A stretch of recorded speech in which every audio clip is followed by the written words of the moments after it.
So for today, I think I will be doing ear blowing. And maybe if that's too much, I might end it with some tapping. We'll see. But for now, I was planning to do some ear blowing.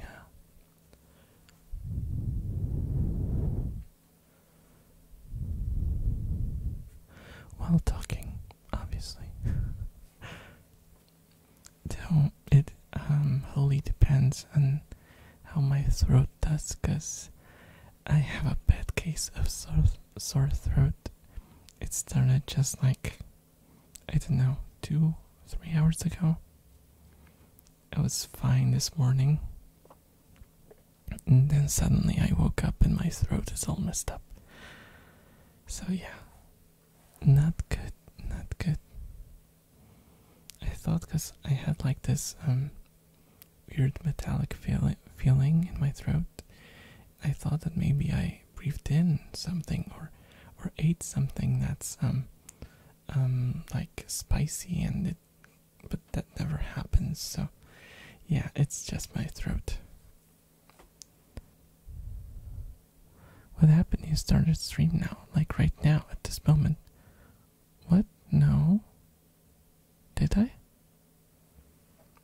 It must have been something. Must have been something on Twitch's side then. It probably cut off a piece of the stream, because I started right as the clock turned to 11. So I think the archive should have the whole thing. Who's drinking? Reki is drinking right now. Yeah, I have the sensitivity cracked up a little today, so it might be a little louder than usual, and you might be able to hear the rats a little more. Hey, hello Psycho, hello Rasta, hello Boyle, how's it going? How have your guys' days have been? How are you doing today? Or should I say tonight? Though I guess it depends. It's probably not night for you, Psycho, is it? ASMR and Coco Melon blasting in the background. The perfect combination. Yeah, that sounds, well, questionable, at the very least. 22k power right now. Nice. Nice. I didn't play today. I don't know why. I just grabbed my phone and I was like, should I play this? No, I'll watch YouTube. Should I play this? No, I'll watch YouTube. Should I watch the Korean drama that I've been like 2 episodes from finishing? No, I'll watch someone make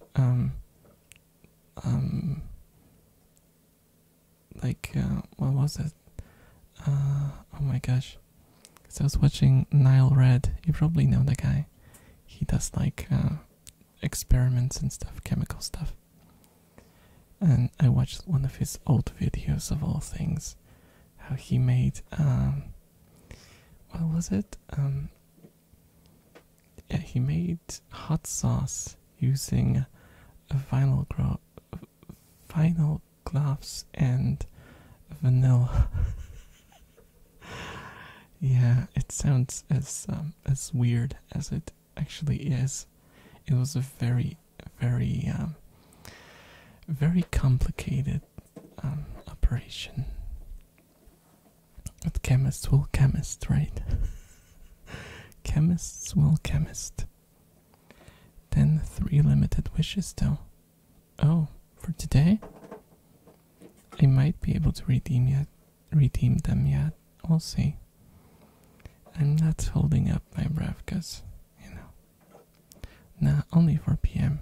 Yeah, then I guess right. So yeah, I didn't know what to do today. I was wondering which trigger would be fine.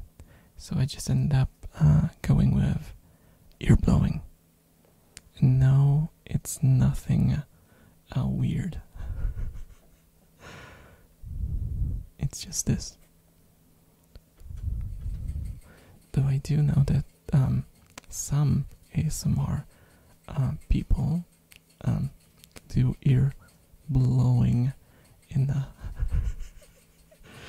in a bit of a different way. If you catch my meaning. Also, sorry for the hyena laugh, but like I said, I have a throat infection, so I might sound like an old smoker laughing. I'll try not to do that too much.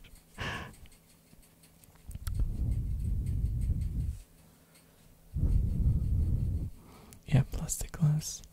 Yeah, the thing is though, like, he called it plastic gloves, but they were actually vinyl. I guess vinyl is a plastic, but you know,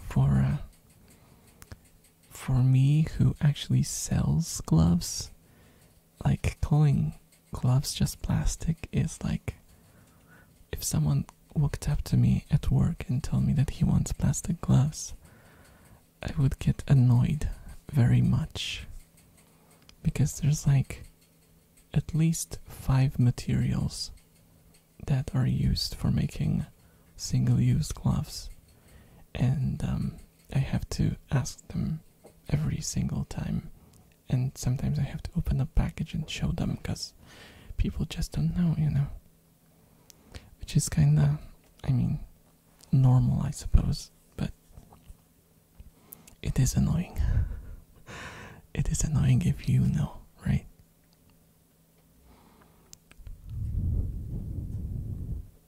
The wheeze. Maybe I should do wheezing ASMR. Like old smoker roleplay.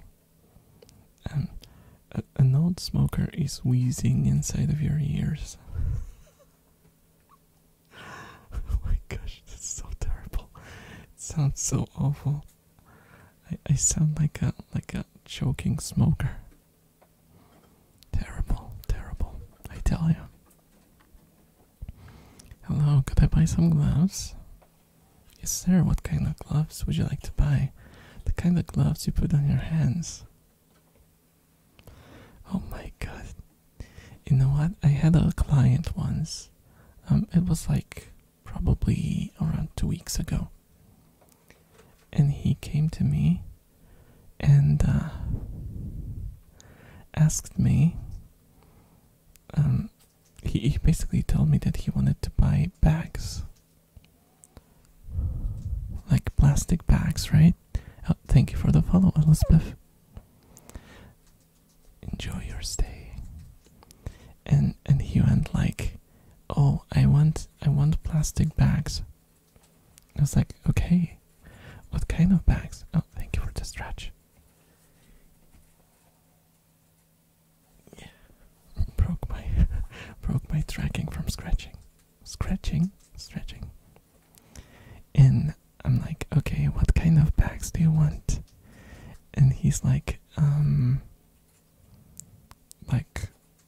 long ones. And how long? And I just said, okay, I'll just show them to you. I showed him bags, and he told me, oh, like these, but they're longer, but kinda shorter. Yeah, longer, but kinda shorter. Right. So I basically had to show him all of the bags, and he ended up not choosing. He just made a phone call, and someone sent him like the actual size of the bag she was supposed to buy. That's like the worst thing, you know, when they send someone to buy something for them and they don't come to buy it themselves, you know. It's like 1 liter. Oh my gosh. We don't operate in liters. That's the thing. When people come in and like tell us that they want to buy like a 20-liter bag,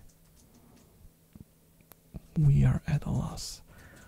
Because unless it's like trash bags, it's like, it just doesn't tell us anything. Trash bags are in liters, but like, shopping bags are in centimeters, so yeah, if you tell me in liters, I will have no idea what they mean.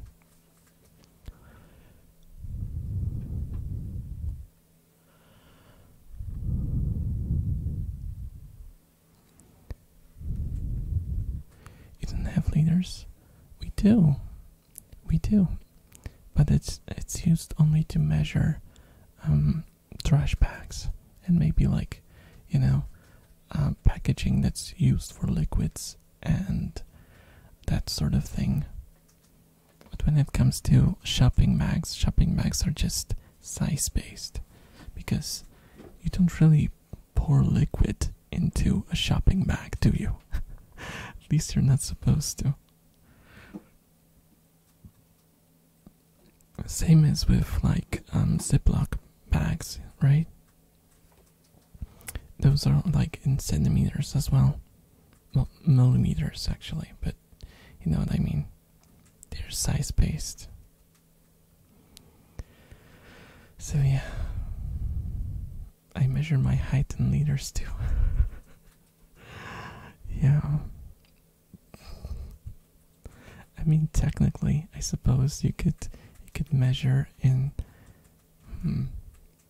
because every human has a different amount of blood in them, right? Because depending on your height, you probably have more or less blood. Or am I wrong about this? I know there's like they usually say that an average human has like, I don't remember exactly how many liters of blood, but that's for an average human. But it's same with average height, right? It, like, the average doesn't mean that everyone has the same height. So I'm guessing like the amount of blood a person has is very much dedicated by how big they are. You're right, if you're taller and have more mass, it would take more time for you to bleed out.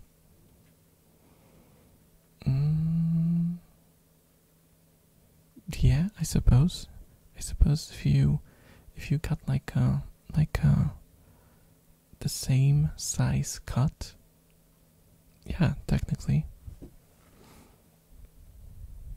I think so. 500 liters according to Bucky. Yeah, Bucky has its own interior logic.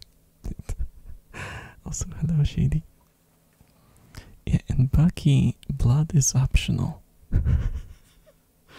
If you bleed out, it's just, you know, okay, you're just dry inside, but it doesn't mean your heart will stop. It will just run without fuel, and it will just go on until you get a transfusion and you're healthy again. Bucky logic. Not if the hole is bigger. Yeah, that's what they say. Like, if you have the same kind of cut, then yeah, you're gonna bleed out slower if you're big. That is also a very morbid topic to talk about. I think. ASMR bleeding out edition. Let's do like you're being attacked in a dark alley and you're bleeding out. Roleplay. Or maybe let's not.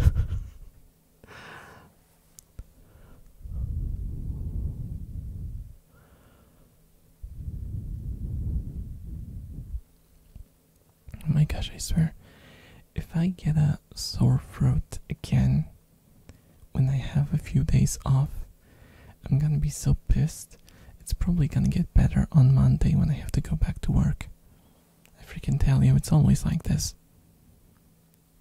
I feel like it's like a curse if you have free time, you don't have the health to enjoy the free time, and you only regain the health once you're ready to go back to work. It's just annoying. What did you do with your throat? What do you mean, what did I do? What do you mean, what did I do? I woke up very late today. I got out of bed at 1 p.m. Which, yeah, you probably shouldn't do that. And, yeah, it was fine when I woke up. I did some stuff. I let out the rats. I played with them a bit. I then cleaned up the cage. I put in the food, changed the water, hang up the new hammock. Thank you, Shady. And, yeah, let them in. And then I was watching YouTube, ate dinner, and I took a short nap. And after the nap, I woke up with a sore throat. And I have absolutely no idea where that came from. No idea. Though, we did go, because like the package with the new hammock for the rats arrived to like, how do you call it? How do they call it in English? Those places where you can send packages to. It's not a PO box, but it's like a pickup point, sort of. And yeah, the package was sent to a pickup point, and we went there at night because I realized that I have not picked it up English earlier after work. So yeah, we went there to pick it up, and yeah, it was a little cold, and I only had like a hoodie on me. So maybe that's what happened. Maybe I got kind of hit by the cold then. I really don't know. It's hard to say. Nah, it's a PO box. PO box. PO box. PO box. No. No one wants that. No one wants that. Oh my gosh. Actually, when I was watching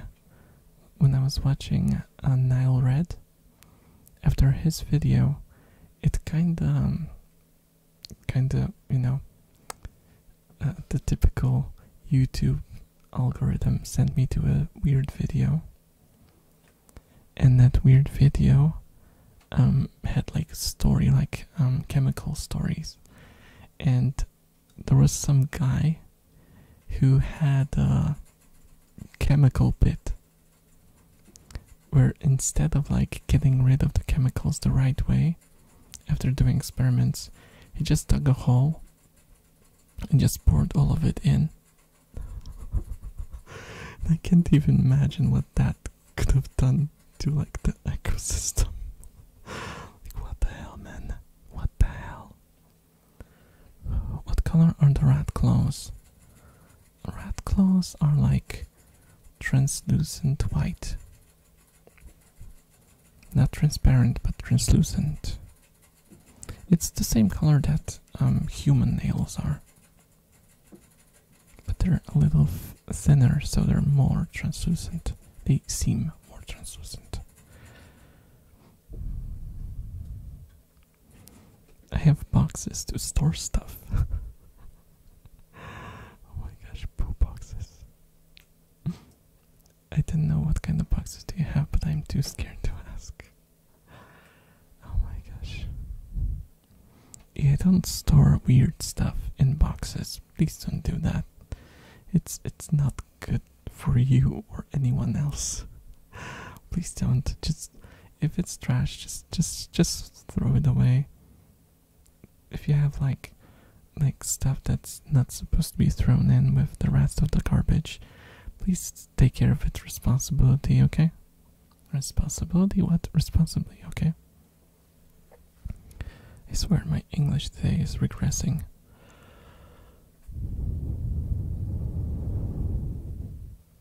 And also I'm losing frames like crazy, so the chat is probably delayed a little.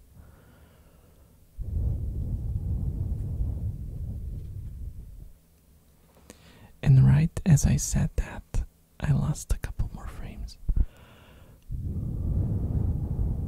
But that's fine.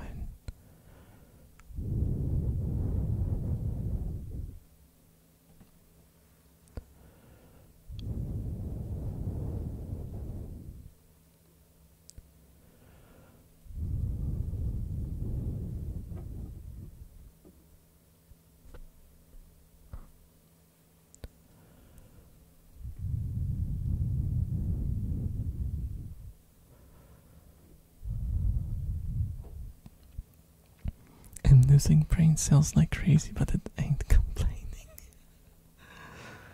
That's fine then. That's fine. Let's go brainless. Let's all go brainless. It'll be easier that way.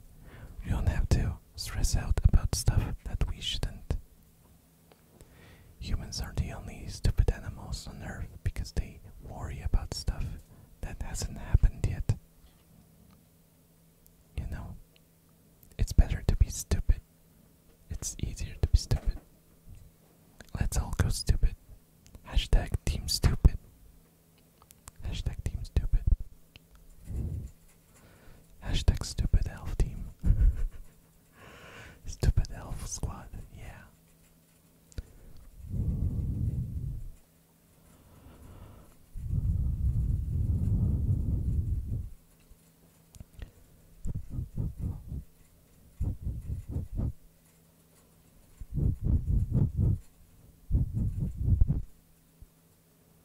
Oh, also, for some reason, I think it's because I blew right into the microphone. It sometimes starts like popping for a second after I do it. And yeah, so just if you don't know what's going on, that's what's going on. I don't know what's that. I think it might be like some sort of pressure thing, because the capsules are very small, so it could be that I'm like creating pressure by blowing into the microphone, and it's kind of bouncing back and making like a very, very low sound. Oh, there you go. I set it up so it cuts out the lowest frequency, so maybe you don't hear it. I hope so, but we'll see. I hope it's not noticeable. Invader ASMR, I'm doing my headache. 10 out of 10 Google review on Google by Google, but not Google. I'm glad it's helping. I'm glad it's not making it worse. Actually, it's kind of weird, but people who get like headaches usually have misophonia, so they can't really listen to sounds because they annoy them. Gosh, the popping is crazy. And oops, oh my god, so much popping. And oh my gosh, what the hell?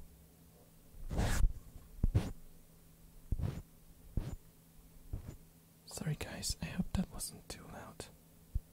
Something weird is going on with the capsule. Oh, fudge.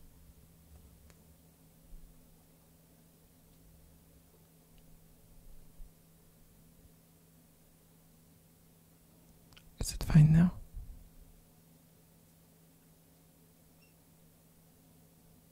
Yeah, it's not. I swear it does not enjoy blowing into it.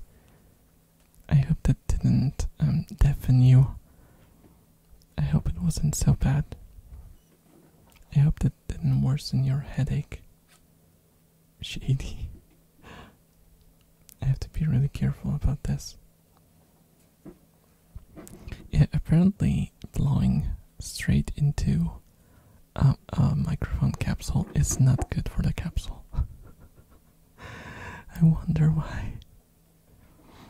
Like I said, that's one of the reasons why you definitely won't see me licking the microphones. I mean, not only would I destroy them, but also I would risk a shock. And that would be a shocking experience, definitely. Oh my gosh, stop it guys, stop it. But yeah, I wonder how I could do it so it doesn't happen.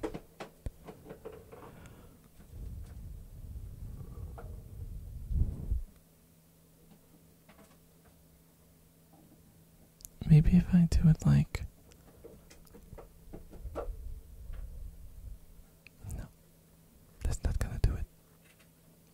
Maybe from a distance.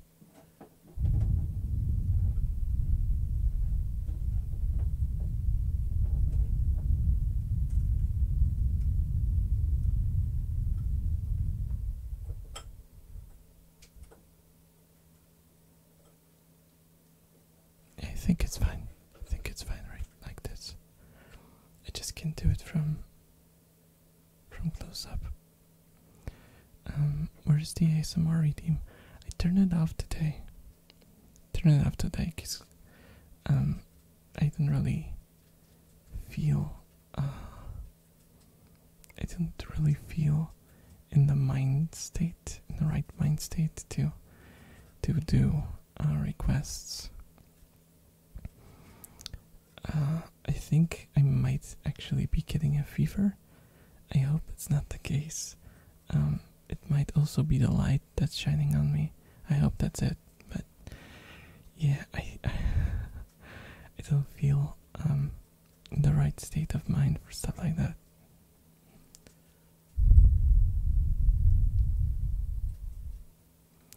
A fever, yeah, I got the fever, and the only what was it? The only prescription is more cowbell.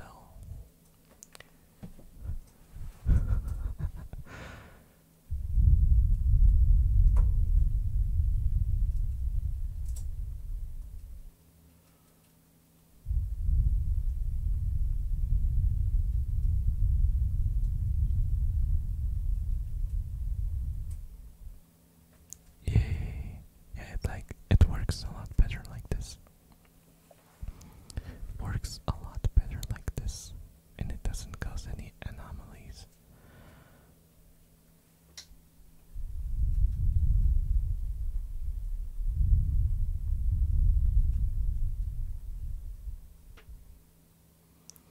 No, don't play FIFA.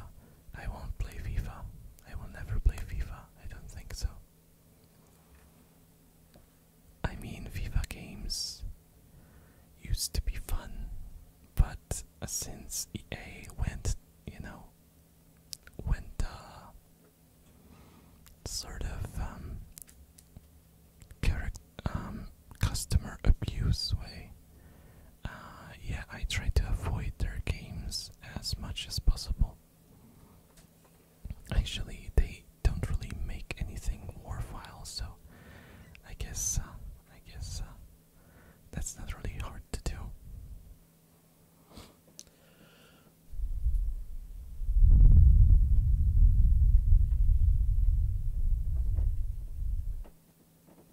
I mean, you can buy it every 10 years, yeah. But honestly, if you want my honest opinion, I used to be a fan of NHL games. I kind of like hockey games. I don't like hockey. I don't really care for hockey, but for some reason, like the gameplay of NHL worked for me, and I kind of enjoyed it. And they stopped releasing it for PC. Yeah, you can look it up. The last NHL that was released on PC was like in the early 2000s. They haven't released one since. Which sucks major balls. Sucks major balls. Which makes it not much more funny because they do release games with balls. And they don't release one that doesn't have them. I feel like they just like having balls.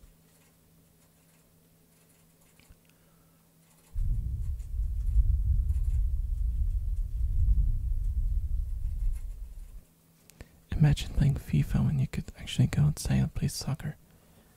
With whom?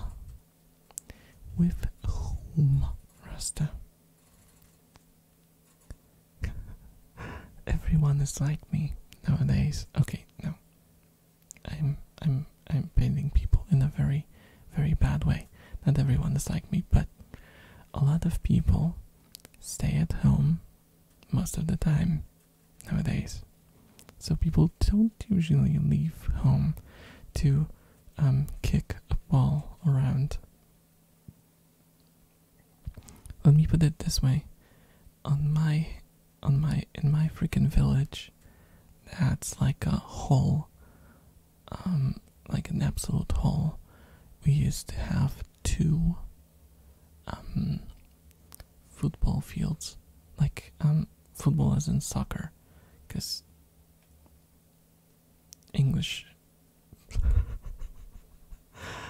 And we used to play a lot, and now we have none.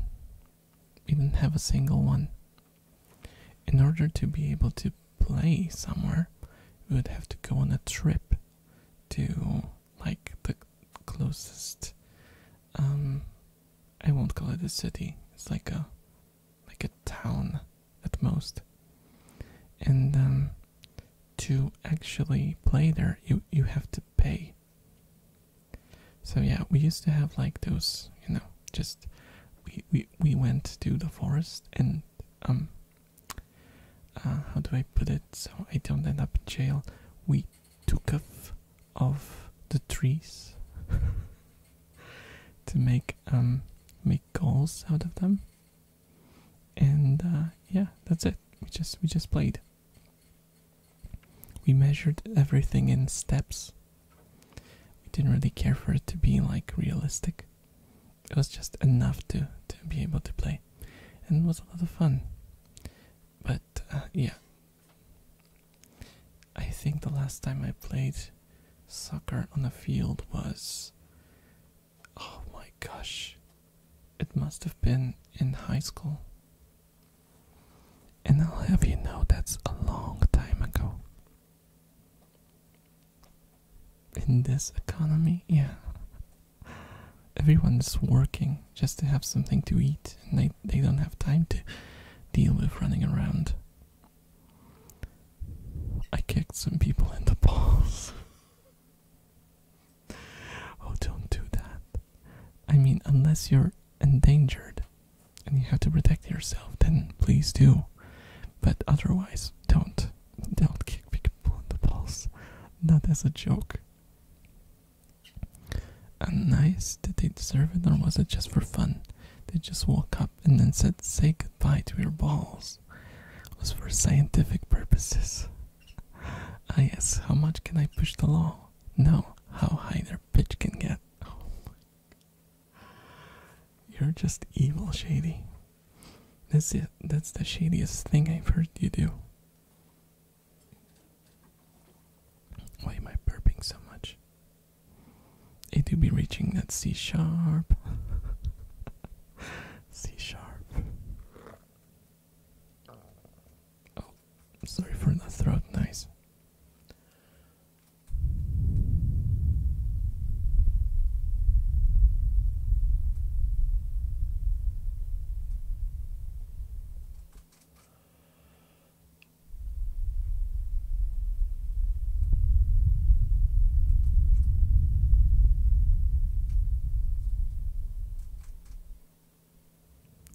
Throat ASMR.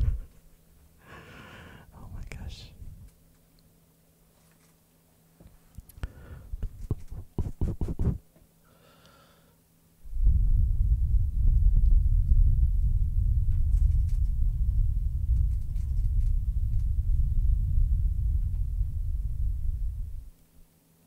Did you just blow the burp on us? No.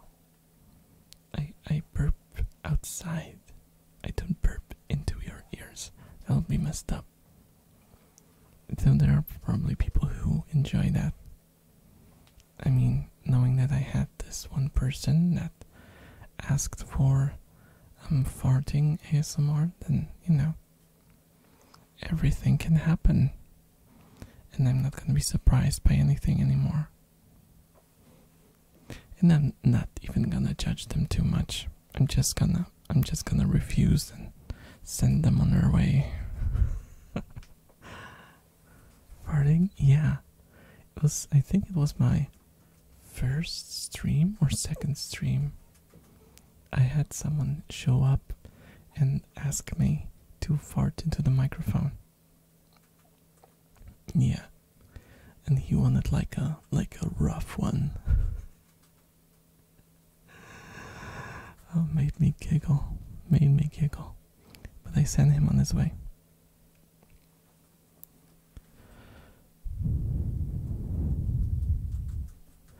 The one thing about ASMR and ASMR content creation is you have to remember that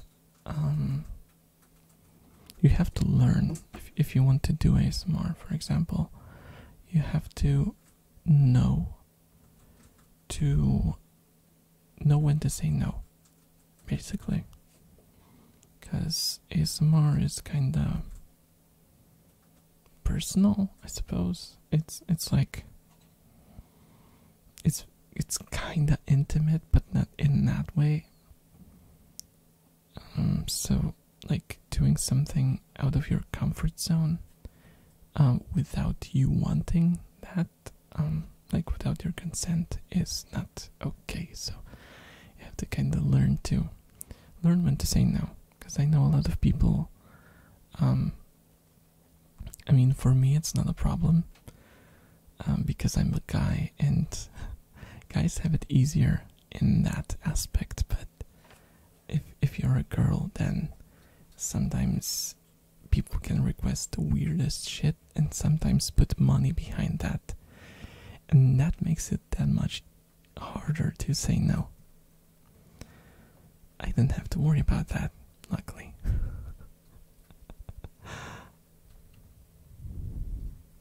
It's okay, you don't have to judge them. I will for you. Okay. Thank you, Psycho, for being my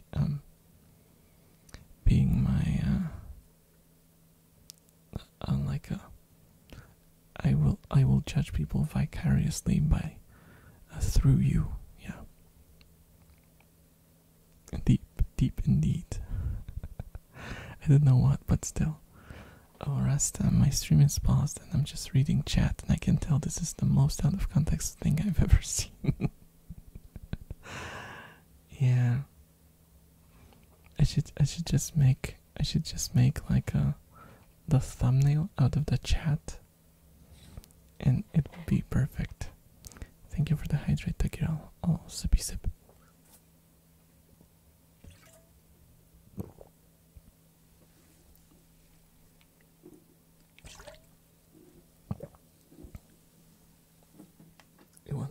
You want Coke sounds?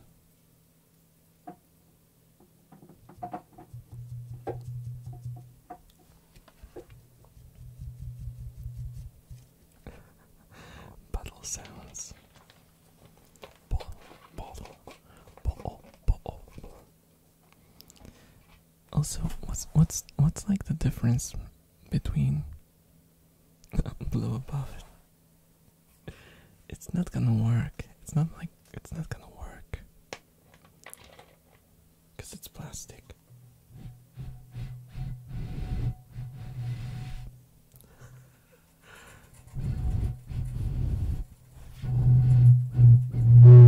Oh my gosh, that's loud.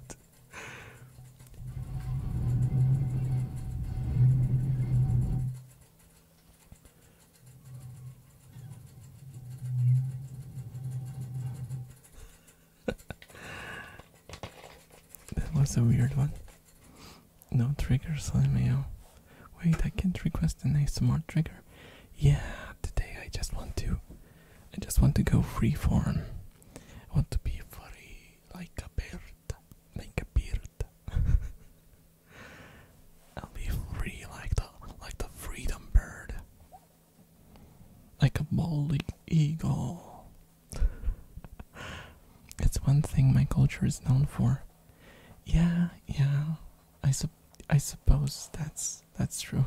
I suppose that's true. The boy Fu is streaming, yes. Hello Griffin, how's it going? Welcome to the stream. Yeah, today the stream is a little weird. But I think that's normal. It not being normal is normal.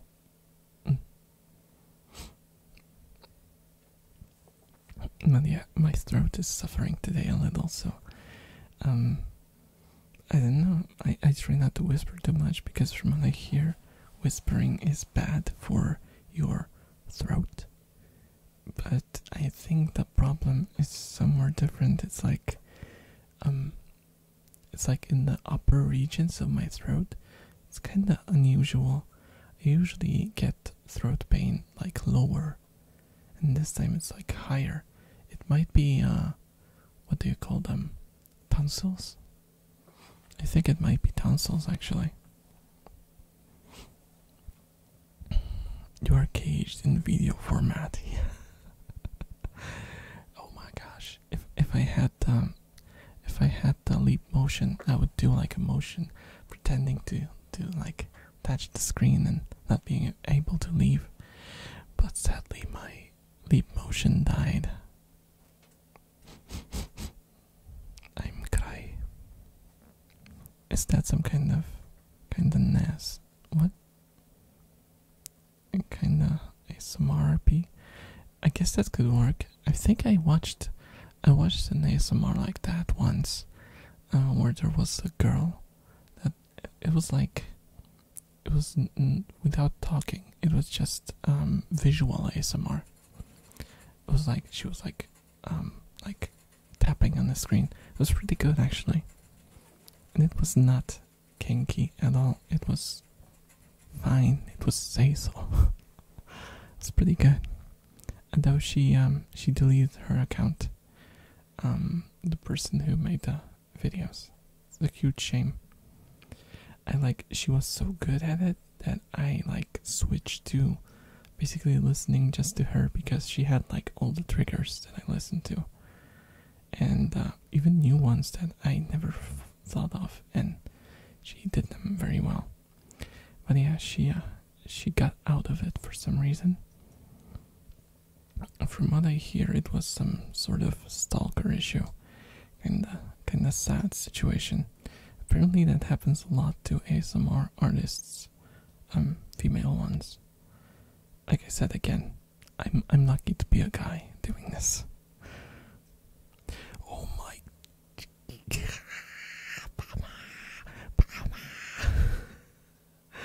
Oh my gosh, Bomb, thank you for the raid. Oh my gosh, why on an ASMR stream? This is embarrassing. But thank you so much, guys. Welcome. I'm the cyber elf. And yeah, if you like people whispering to your ears, then you will enjoy this particular stream, possibly, hopefully. And if you don't, then I'm sorry. Oh my gosh. How was the rest of their stream, Bomb? I couldn't stay till the end because I had to start preparing for my own. And also, my throat started dying right before the stream. Hello, Zoomfrog. Oh yeah. Shout out to the bombs. Shout out to the bombs. The breast. The breast artist. Oh my god. Best French artist. Though I guess breast artist is also true. Oh my gosh. That's good. That's good. That's good to hear. That's good to hear. Oh my gosh. Breast artist. Classy. Oh my gosh. It does work, yes. Oh, did you get the last person to draw on your 3x3? Because you had like one window left. If I recall correctly, right?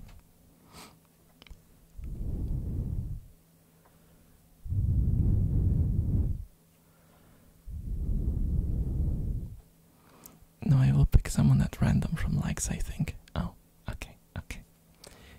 That's okay.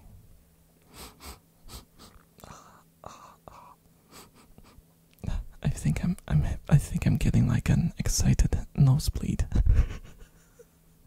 Like in the anime. I'm just going like oh my gosh. Thank you so much. And that's like the last thing I expected today. To get a raid on an ASMR stream. But I really appreciate it. Time to rest, have a fun stream. Thank you so much, Bum, again for the raid. And I will see you next time, probably. And have a great rest. And I guess good night, because it's the same time zone, so. Good night, good night, good night, good night, good night. What is the red dot on your nose? Oh my god, is that an assassin?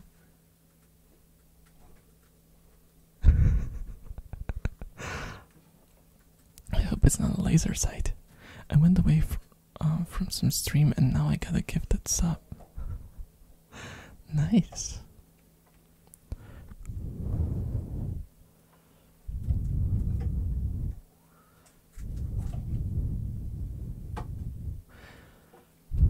And hello Zoom.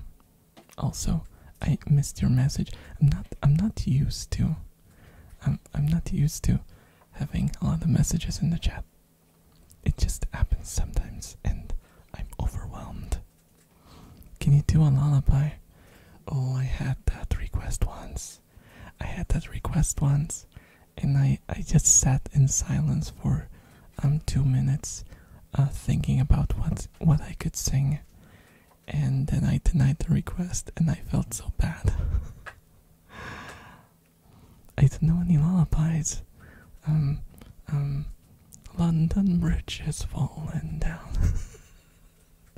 That's not a lullaby, is it? I'm really bad at that kind of stuff. Wait, is the London Bridge? No, the London Bridge song is like a nursery rhyme. Yeah. Oh my gosh, I don't know any lullabies. Yeah, I should probably, because this is the second time it happened. I have to, wait, let me just check if there are any lullabies that I kinda maybe recall, but I never knew they were lullabies. Famous, not famer, famous lullabies.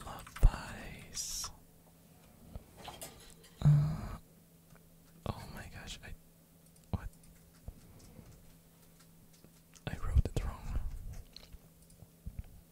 I just hope it doesn't play. Please don't play. It doesn't play.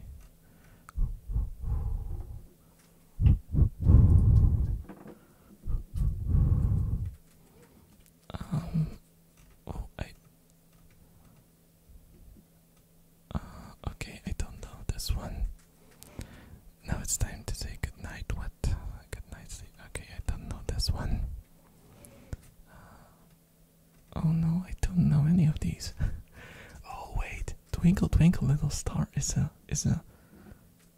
what? Twinkle Twinkle Little Star is a lullaby? I didn't know that. I guess I can do this one. Is Twinkle Twinkle Little Star good? Oh yeah. Like looking at the lyrics, it seems to be kinda lullaby like. Low trip. How's it going? How's it going? How's it going? How's it going? It's gonna be mostly pitchless. Because first of all my throat is dead. Second of all, I don't want to blow your ears away.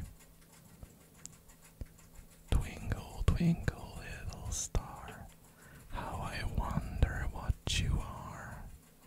Up above the world so high, like a diamond in the sky. I didn't know this lyrics go like this. When the blazing sun is gone, when nothing shines upon. Oh, that's weird. Then you show your little light. Twinkle, twinkle all the night. Then a traveler in the dark thanks you for your tiny spark. How could he see where to go if you did not twinkle so?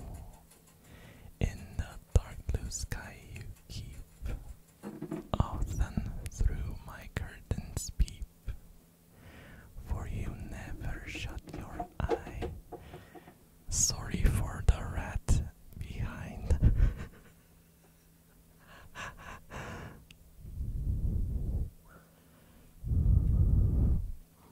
As your bright and tiny spark lights the traveler in the dark, though I know not what you are. Twinkle, twinkle, little star. Hey yo. Yeah, I wish my. Oh my god.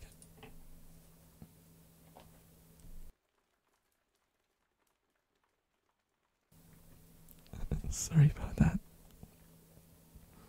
I tried to talk and just started coughing uncontrollably. Sorry about that. Nevaeh is a musician, not a singer. Yeah. I mean, I love to sing, but I also have singing anxiety. So I will get there. I will one day get there, where I can sing. But yeah, it will definitely be easier when I'm not at the point where I have to talk very lightly. Otherwise, I'm gonna blow up the microphone. Heavy metal talking nice. Oh, don't be terrified soon.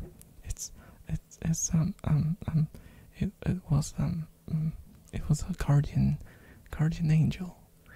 Guardian angels have to be terrifying, so they scare away the scary things. So you can then fall asleep and none of them will get you. Like the monster from under the bed has to be, you know, it won't be scared away if the guardian angel is like a teddy bear. He has to have like a sword and have a nasty, grim like look on his face. And then the monster's gonna be like, oh shit, I'm out of here. Otherwise it's not gonna work. No. You gotta take your job seriously. Oh my god, I'm so hot. As in warm. I hope it's not a fever. I really hope it's not a fever. Oh my god, my shirt is clinging to my body. It's 25 degrees in here, so I don't think I should be sweating this much. Oh, it's gonna be like live, like getting sick live. slowly falling into disease. Yeah, it's gonna be fine though. I hope it's gonna be fine. I'll take some medicine, have a good sleep, and I hope I'm gonna wake up refreshed. just be a bit of a shame, you know? It would be a bit of a shame if something were to happen to me. Or would it? You are very hot indeed. Oh my gosh. No, Rasta. Oh, Rasta, Rasta.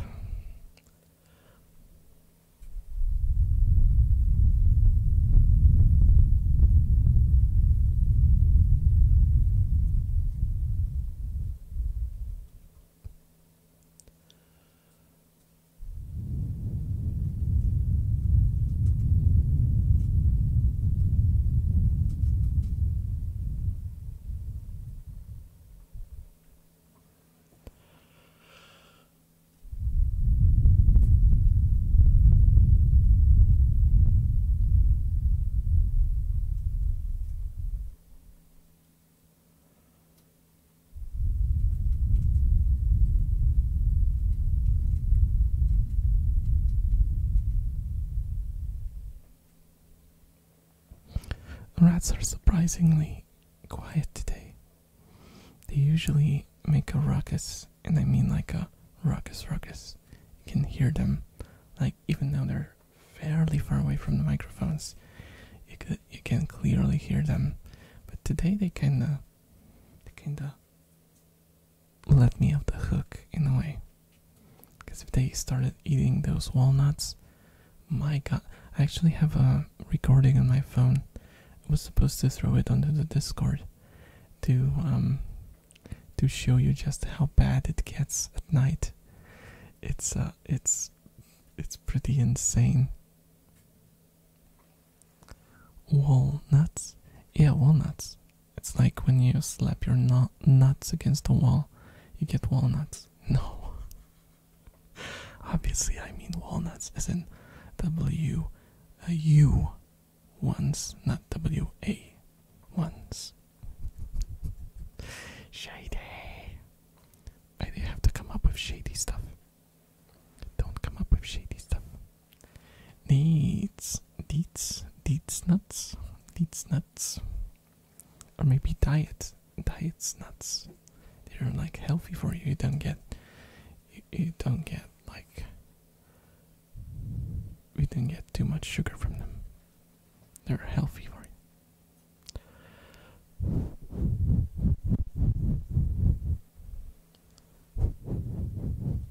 WA ones. Oh my gosh, shady. What's this? Oh. It was a tweet. I shouldn't have, because I connected my Twitter to in my iPhone. I connected my Twitter. I should not have done that. I mean, it helps because I can keep track of stuff while streaming, but also you can hear it. Yeah, I probably should have not connected any accounts, especially since the phone is only for tracking. I didn't use it for anything else. Yeah, I have a phone that's like twice the price of the phone that I use as a daily driver, but I don't use it at all because I'm afraid that like the battery is gonna die on me, and yeah, I'm not gonna be able to use them for streams.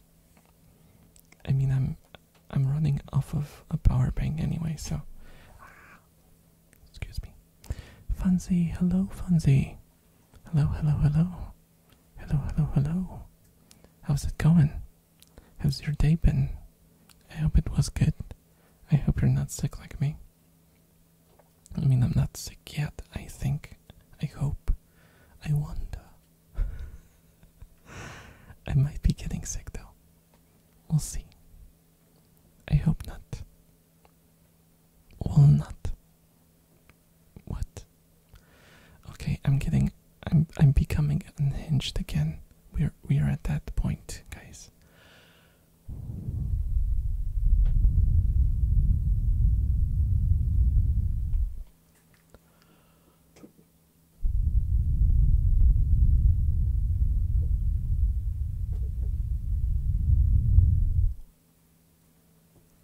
my correct character in Final Fantasy got rejected in the RP I'm doing. What? Why? Why did they reject you? What did you make? What did you make? What did you do with your character that they would reject you? Was it like too extreme in some way? I hope it's not something you can't write about in chat. Love watching your stream, man. You've become an S tier anime. Thank you so much, Griffin. Thanks a lot. It means a lot to me.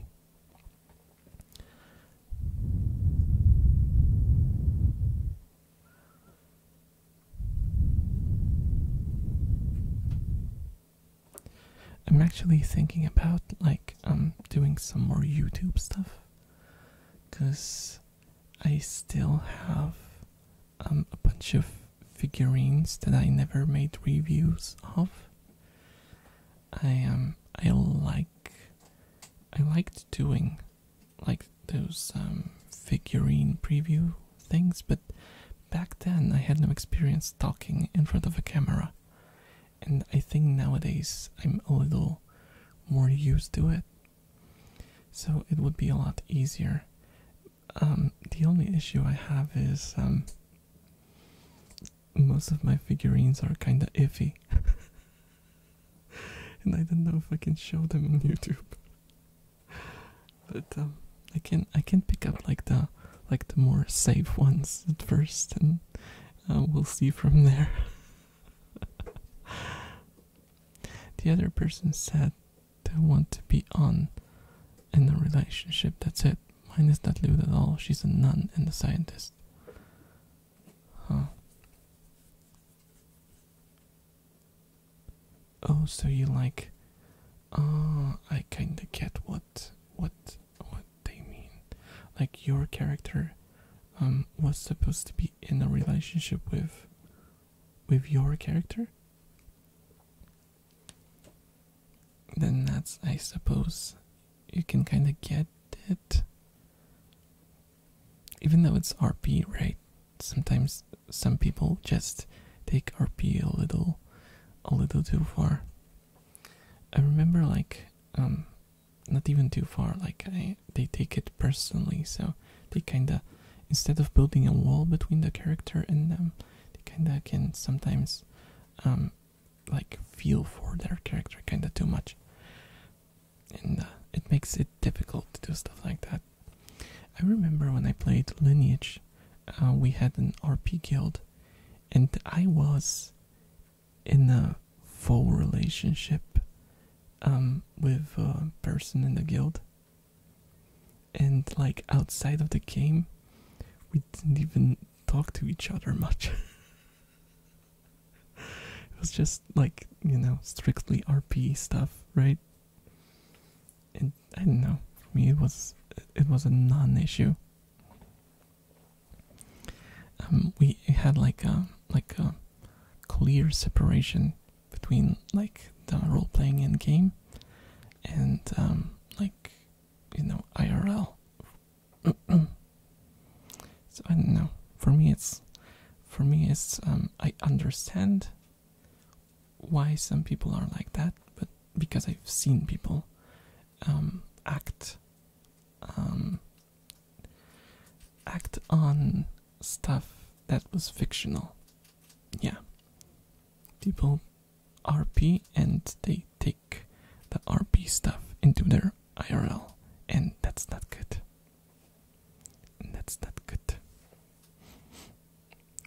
I've had those experiences, and it can go really deep with some people. Better to stay away from them. Yeah, it's not like the kind of you stay away from them. It's like for their own safety, they should probably not do not do RP, because for RP to work well, you have to have a good emotional separation from role playing. You have to learn to create a persona and separate that persona from yourself. I played a lot of pen and paper RPGs before. I ever RP'd in games. So that was fairly easy for me, maybe because of that. Or maybe it's just like a character thing, but I don't know. I myself never had that issue. But I'm also overall very good with separating myself from fiction. Fiction never influences me in any way. I mean, I can like cry over a death of a favorite anime character, but then when I stop playing, like stop watching something, I'm fine. I'm just fine. Best chat with cool peeps who respect you. Yeah. Because it's like no point forcing yourself to interact with such people or force yourself into a place where they don't want you, right? It's like that can only lead to disaster.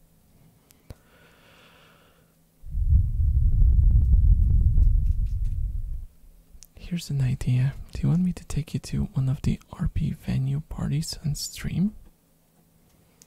You mean like in Final Fantasy? Oh, I don't know anything about the world in Final Fantasy though. That would not, I don't think that would work too well. I mean, I could talk to the people, but yeah, I don't think I have enough knowledge about like the lore and like the names of the races and locations and stuff. Yeah, I don't feel knowledgeable enough. Yeah, because like when I played D&D, for example, I was fresh off of playing like Icewind Dale and Baldur's Gate and what was it? Temple of Elemental Evil. The Temple of Elemental Evil, I think it wasn't Faerun, it was the other one that I forgot the name of. But it doesn't matter. I knew all the historic figures. I knew all the location. Well, not all, but most of the location. Yeah. But yeah. I had like a lot of knowledge about the world, basically. People usually go to have a drink and chat about non-important things. Oh, like just messing around. I guess I could do that. It would be a little stressful because, you know, I have to at the same time keep like the chat going. But I could try. You don't have to know too much about the world, just RP as a traveler. Oh, I guess that's a good idea. I could make myself like a vagrant who lives outside of the society and doesn't really interact with anyone on a deeper level. I don't have friends. I only have acquaintances, and I gather people as experiences and not as like continuous things. Yeah. I could be kind of like Kino in Kino no Tabi, if you watched that anime. Where, if you don't know Kino no Tabi, you should freaking watch it. Especially the old one. It's really interesting.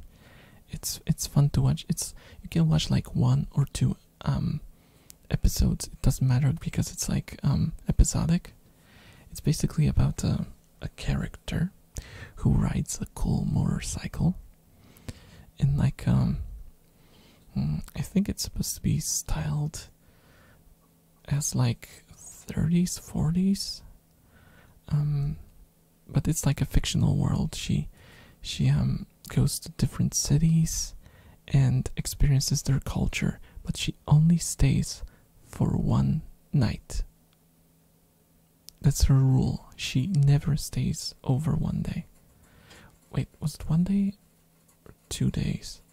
I don't remember now, but she has like this rule so she doesn't get influenced by the culture that she's come to observe.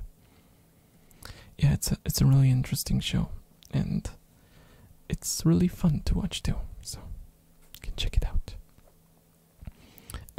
I did RP once, was my last try. Oh, why?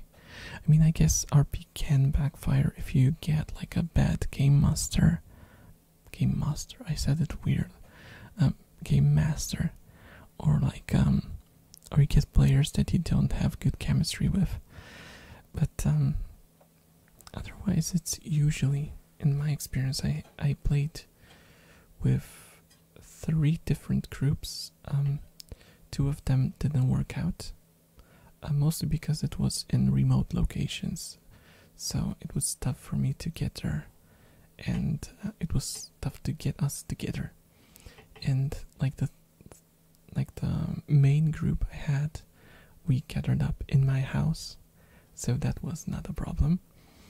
And we played a campaign that was a whole year long.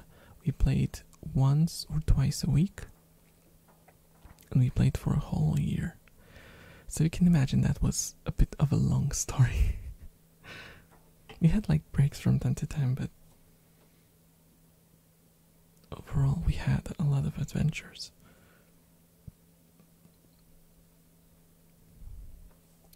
Though the character who gave me his name ended up not very not that great of a situation.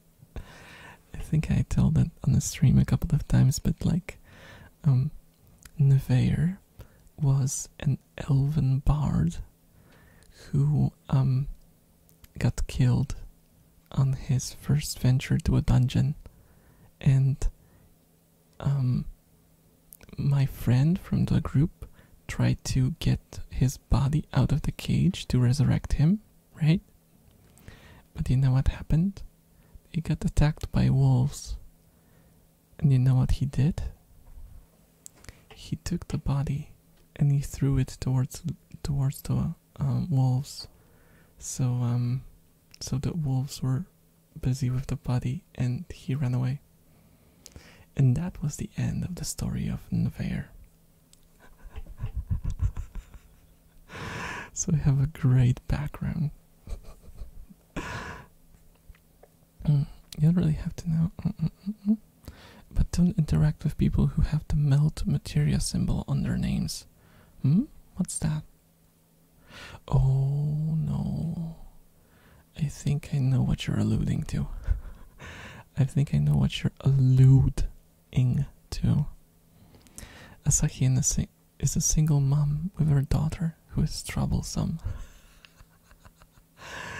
Oh my gosh, that would be funny. That would be funny. I think it would be fun to see Asahi roleplay.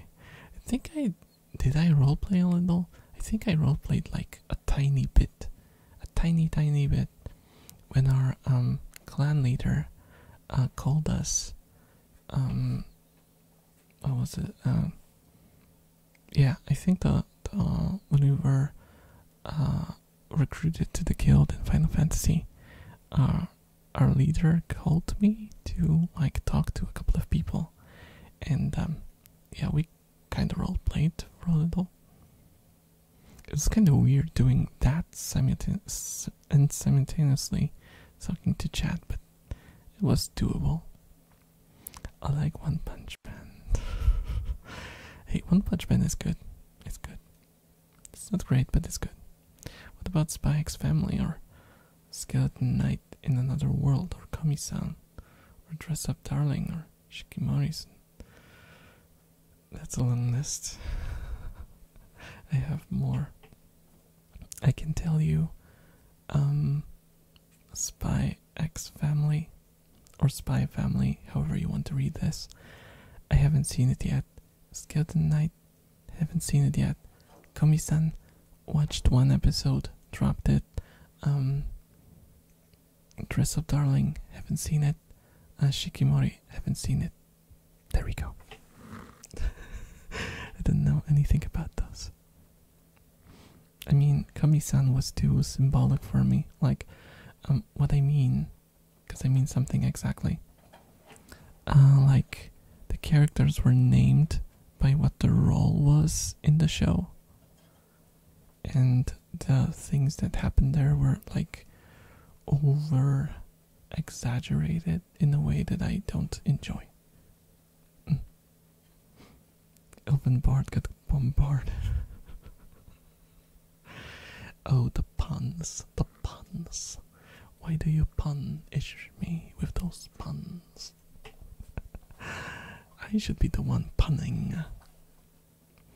And the only thing I'm doing is pandering. Material symbol is, yeah, that. I thought so.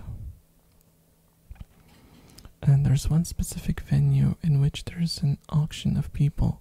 So they bet to spend one night with a guy, girl, and prices can. I really didn't. That's enough of Final Fantasy knowledge for now. I mean, I know there are ERP guilds and stuff. I don't understand that. Like, to each their own. I just don't. Rasta is just naming like every anime. Yeah, they're all like new stuff. Like, why don't you guys watch like Zummed or like Evangelion? Did you all of you see Evangelion? You have to watch Evangelion. It's something new. You should see. It's a really good show. Yu Yu Hakusho was my childhood shonen. When it comes to like my shows from my like childhood, oh my gosh. First of all, anime was not really a thing in my childhood, and when I watched it, I didn't know it was anime. So I usually just like speed up to when I was 16. Wait, 16? No, 14. When I was 14, I watched my first anime knowing that it was anime. Because before that, I watched like Captain Tsubasa, I watched Daimos, I watched stuff like that, you know, because it was running on television, and I didn't know. For me, that was just you know, cartoons basically. I didn't see the difference, except that it had sometimes some fan service. Yeah. After I was like 14, I watched Evangelion. Don't watch Evangelion when you're 14. That's a tip for no one, because hopefully everyone here is above 14. But yeah, it will destroy your brain when you're a kid. But I think I turned out all right anyway. I just had a very emo phase after that. Very emo phase. Initial D banger. Yeah, a lot of people talk about Initial D, but I haven't really watched that.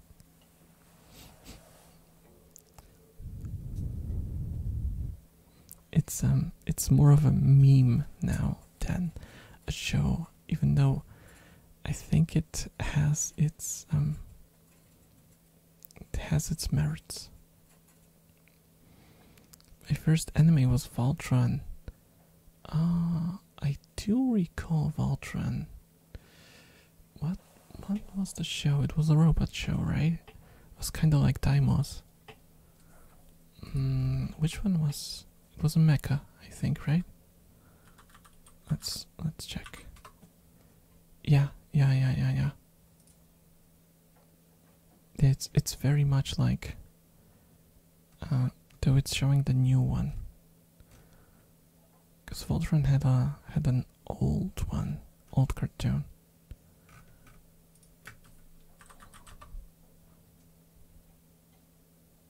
Yeah. You know what? I think I saw Voltron 2. I watched Voltron 2. Yeah, I recall it. Yeah, definitely. I just don't remember. It. I had like a very hard reset after I was like 14. Like, everything from my memory before that kind of vanished. Horny people in chat. we are the only survivors, I think. Come on.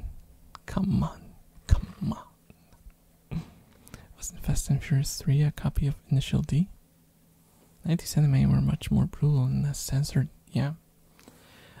I think the censorship of cartoons came into effect like in the early 2000s. I can't pinpoint the exact year. It was like somewhere like 2002, something like that. I don't remember, but that's when they changed the law, because they have Japan has that obscenity law, and they changed it to kind of get anime under that as well, which is a bit of a shame. I even had toys of all the lions that you combine into the big robot. Oh, that's nice. The furthest I've gotten with stuff like that was I used to watch Beast Wars when I was a kid, and Beast Wars is like an American show, right?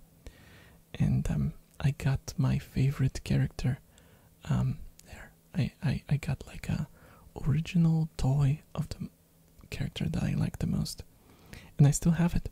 It's missing a few parts, but I still have it. And guess what animal that character was? And it had absolutely nothing to do with the fact that I keep rats now.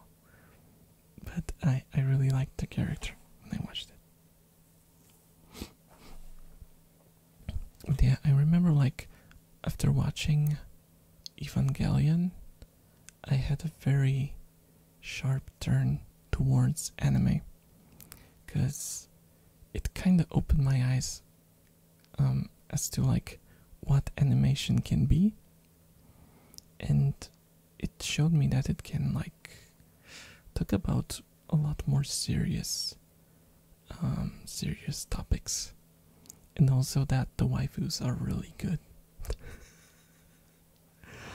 Because as a kid who grew up watching Cartoon Network, you know how Cartoon Network characters looked like, right? They were pretty they were like caricatures basically. So like switching from that to anime was like a huge jump. Bonk Network. No. Cartoon Network was very like safe. Yeah. Very safe. You've got good taste though, really. Thanks. I mean, taste is very subjective though, right? Like I could I could specify what shows are my favorite, right? But yeah, they're like hipster-ish. They can seem hipster-ish because, well, mostly because I watched anime without having anyone who watches anime as friends. So it was just myself. I didn't know where to start. I just googled.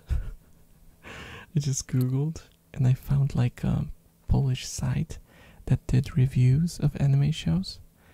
And I basically just sorted by the highest scores and read like the short description to know what it's about, and looked at the screenshots to see if the art style fits for me. And that's how I selected my shows, and that's how I ended up liking Aria as like my number one show, though that's a bit of a different story. Yeah, Kino no Tabi, the mentioned, is also one of my favorite shows. There's very based. A buttery biscuit base. Does anyone even remember that meme? As long as you don't like Boku no Pico or Pupa, I think you're safe. Yeah, Pupa was, I didn't even try to watch that. I I was considering trying it out just because of how much hate it's got. And I kind of like messed up stuff, so I wanted to check it out, but ended up not watching. Boku no Pico was just a meme, and that's it. Let's just forget about Boku no Pico. Like, the opening of Boku no Pico is something that will haunt me till the day I die, because every single meme had it in them. I mean, they had, like, I don't know if you remember, like, on YouTube, they used to do, like, reactions to Boku no Pico. Like, just don't. Just don't. So you watched Boku no Pico? No. I watched, the most I've seen was in a reaction video on YouTube.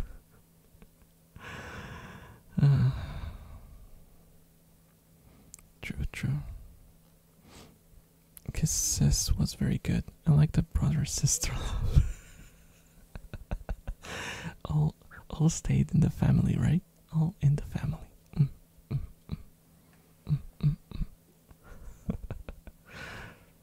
Yeah, I haven't seen Kiss Sis. The most trashy anime that I've watched. Oh, I have a lot of trashy anime. Banana Fish. Yeah. I didn't read that message. Oh, sorry about that. That one is amazing. Yeah, I heard a lot of good stuff about it. I never read into it. I don't know why I never decided to watch it. Oh, now I know why I never decided to watch it.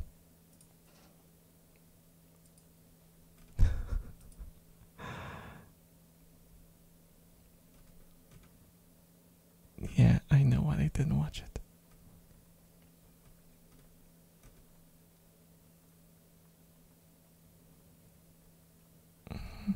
Yeah.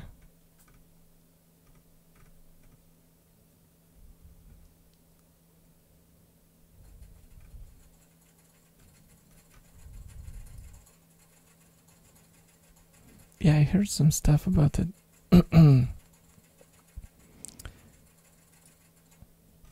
There was like a particular fandom around it. That's why I kinda got pushed away from it. Same as with what was it? There was another show that was like highly rated, but also had the same fandom gathering around it. I mean, the show probably has its merits. It definitely does. It wouldn't have that much of a viewership, but the fandom was just... Oh, don't listen to Fujoshi if you didn't pay attention to them. They are harmless. Yeah, but it's like you get kinda plastered in your face with everything, and they are like horny in a way that's uncomfortable. But yeah, I would probably watch it if I didn't have a watch block going. I still have a bunch of shows in like my wish list that I even managed to like get through it. No stretch, no. Oh, sorry about that. I missed it. JD. Yeah. Sorry. I'm gonna hydrate right now.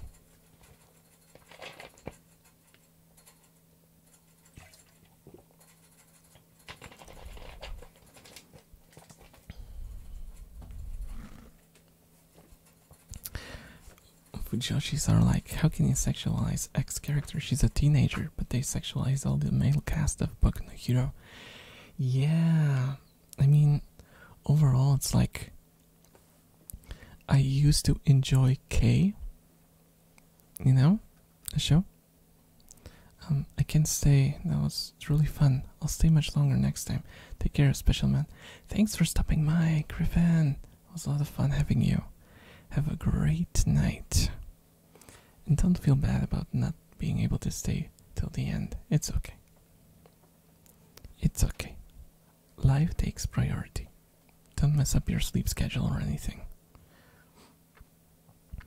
Yeah, like, I used to like, I very much enjoyed K, right? But what I liked, I only watched the first season because the second season was mostly, fan service, right? But the first season, like the interaction between Kuro and Shiro and Neko, like the three characters had such great chemistry. It was so fun to watch. And then I saw people shipping them together and I was like, can't you just leave it for 1 second?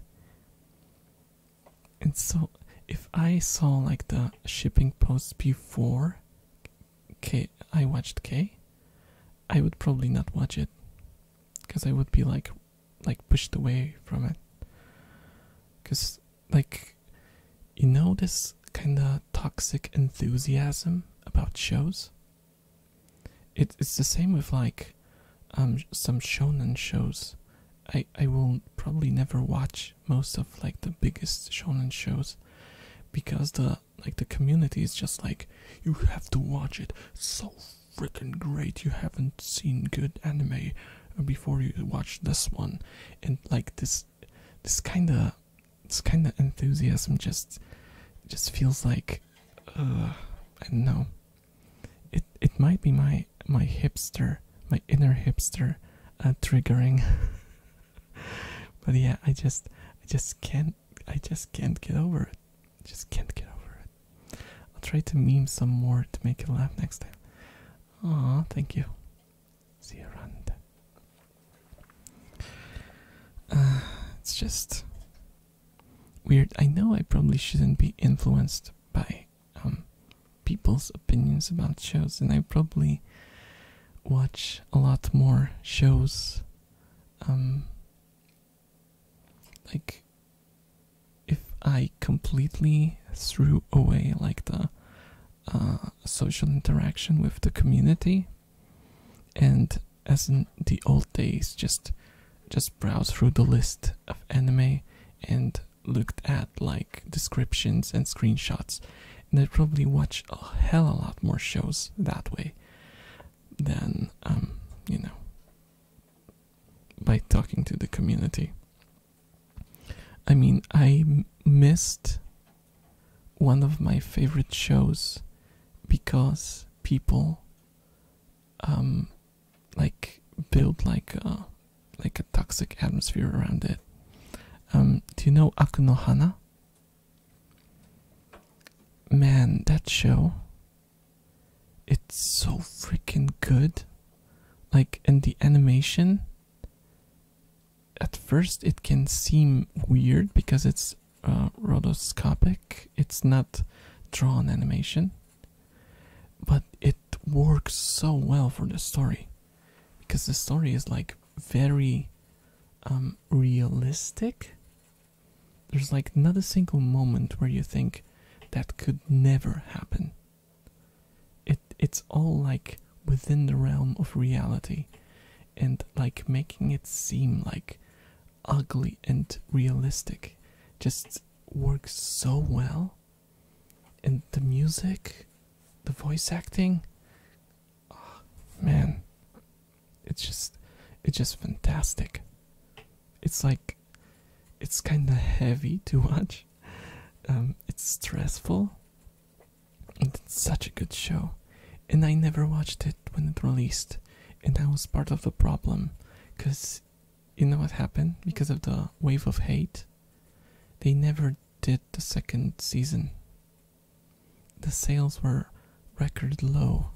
No one wanted to buy the DVDs and Blu-rays, and it flopped. And they never did the second season, even though they already had a bunch of material for the second season recorded. They just had to do the rotoscopy.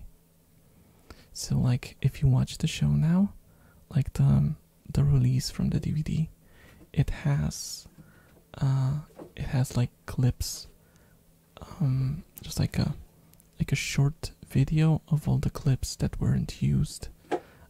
They don't show the whole thing, but like short clips of the stuff that was already made that never ended up releasing. It's such a shame. Such a shame. Generates getting something smashed on your face over and over generates reject. Yeah. Like, since, like, honestly, if you told me that some show is shit and that you hated it, I would be more intrigued than if someone walked up to me and said, "Oh my god, this is the best thing ever, watch it, and it's gonna change your life." But I genuinely recommend Banana Fish. It's really mature and adult and it's worth watching. I might watch it. It's just it's just the problem of it's just the problem of me getting through the block right now. I still haven't even finished my Korean drama I was trying to finish. I just have 2 episodes left and I can't get through that. I've heard of it, but Boku no Pico had 3 OVAs. Says a lot about Japan. Yeah, that market is always thriving. Though also you have to take into account that making M-rated anime in Japan costs a lot less money. Because you don't do marketing for it. Not, at least not on the same level as a normal show. And that's a lot of money. And then you just release it and the hornies will get it. And the voice actors are usually lower, they don't take the A-listers to do adult stuff, because like, if you went back like 10 or 15 years, you could still find A-listers doing adult stuff. They use pseudonyms for that. But nowadays it's mostly just a special group of voice actors and voice actresses who voice those characters, like almost exclusively. Which is yeah, I guess this is just what happens with every market, right? The specialization. But it's kinda I don't know what to think about that. Like, having your career exclusively based on voicing adult anime. I don't know. It kind of blocks your way to do other stuff. And it's a bit of a shame, because the ceiling is very low in those kind of shows. Edge Runner sucks. Don't watch it. It's horrible. You're doing the reverse psychology to push Shady's agenda about me watching Edge Runners. I see what you did there. Ah, shit, here we go again. I wonder about all the VA of loot stuff. How do they feel about it? I think it's just a job. I seem to recall watching an interview with adult anime voice actress, and from what she said, she was like very neutral about it. It was just a job. Just a job. That's it. It's not like, I mean, you have to kind of break through barrier, I suppose. Oh, thank you so much for the follow, Matt. Enjoy your stay. And once you break through that barrier, it goes smoothly from there. Like, cause when you think about it, it's all fiction, right? So the barrier actually is not that hard to break through.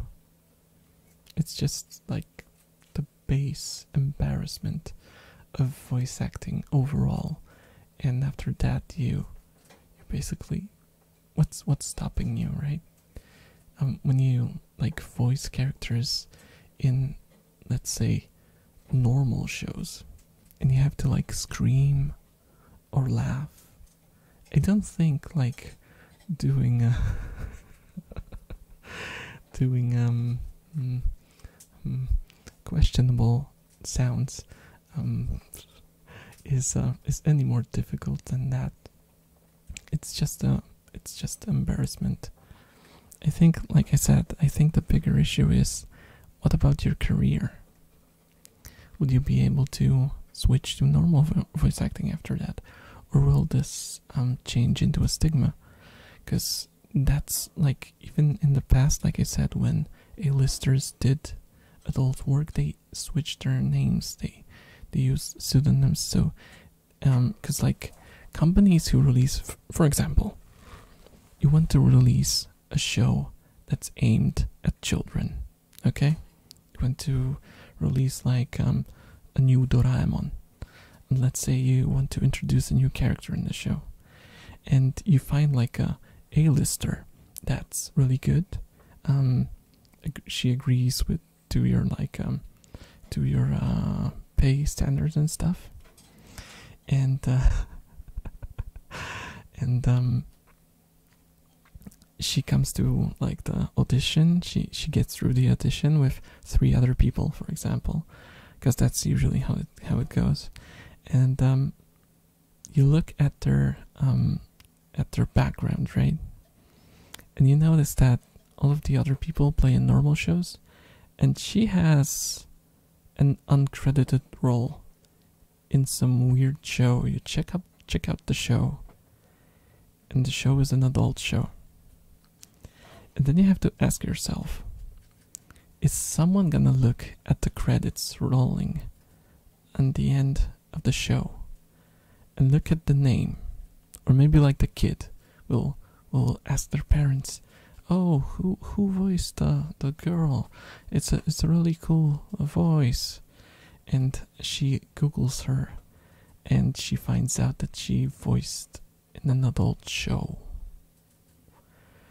You know, there's absolutely nothing wrong about that, but you have to look at it from the view of the parents, for example, or like the marketing people who put in the kono bangumi wa at the beginning of the show, because there are sponsors for the shows, right? Yeah. It always makes stuff just a lot more complicated. Looks for Nveir pseudonyms. I have a few. I had a few, I suppose. I usually use Nveir though. And I've been using it for a while. For a long while. A kid looking for a name can end up in adult places, I guess. Yeah. So what have you worked on before? Me? I don't really have much of a history, apart from the fact that I played in 2 bands, released 2 albums with one, and 3 demos with another one. I also voiced in some local shows, and that's it. And Exploded Head. Yeah, I Exploded Head. I did. Yeah, I did some voice acting. But, well, technically, I always say this as a joke, because technically, I was a professional voice actor, because I got paid. Right? That's the definition, right? If you get paid for voice acting, yeah, you're a professional voice actor. Yeah, I got paid. It wasn't just the voice acting though. I also wrote jokes and sketches for 3 shows. And they were like live shows where we kinda pre-recorded sketches for it. So I did camera work, I wrote scripts, I basically, I didn't play in those because I'm camera shy, but I did voice a lot of stuff. And I edited like half of it. And then I got paid for that. So yeah, well, technically I'm a professional. that's the best kind, right? Technically. Never was world famous, but that's pretty normal. Yeah, world famous. The funniest thing is when they released the show, because there was one show where I wrote the whole script. Yeah, I wrote the whole thing, and I was not credited when it released at all. And then it was like, no, I'm not doing this again. Because I was, like I said, I did 3 shows, right? I did the first one. I wasn't really credited, but neither was anyone else. The second one, I wasn't credited, but someone who I worked with was credited for everything. Because he was like the official, I guess, he was officially hired to like take care of the stuff. And I was just helping. And my helping was like doing 90% of the work. So yeah, I got pissed off. I walked out on them. I told them I'm not gonna work anymore on this, even though it was fun, even though I did it like out of my own volition, right? And I'm just not gonna continue like this because yes, I'm doing this for fun, but if someone is gonna take my work and sign their own names after that, I'm out. Either we all take credit for it or none of us. And that's the only way I can accept it going. And the like the owner of the, because like a, how do you call it, like a, it was like a cultural center. He basically called me, the big boss, so to speak. He called me and he asked me how much money I wanted. And I was like, okay. Because he thought it was a money issue.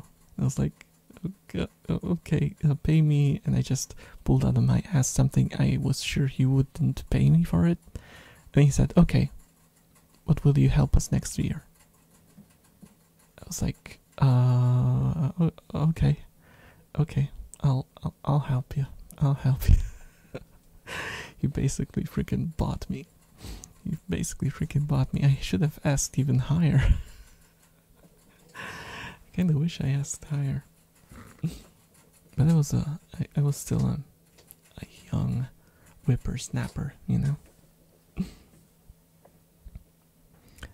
Alright, time to break some knees. Always ask for a huge amount in works. Yeah, I really should have. I mean, I asked for something which seemed ridiculous for me back then. I think I asked for, in today's money, it would be like $250. Something like that. Because for me, like, it's just something I did after work. We just met with my friends, we sat down and we just brainstormed. And we made scripts that way, right? I kind of bounced my ideas off of them and just wrote them down, and that's it. So yeah, I wish job was like that, where they ask you how much money you want. Yeah, that would be nice. I mean, if you go onto like if you're like job hunting, right? And let's say you go and have the, what's it called? I don't remember how it's called, when they interview, and you get an interview, right? And they often ask you, how much money would you like to make? And that's like the most egregious question they can ask, because that's like a psychological trick. They kind of check how much you consider your work worth, because it shows them a couple of things: how sure of yourself you are, how self-assured you are,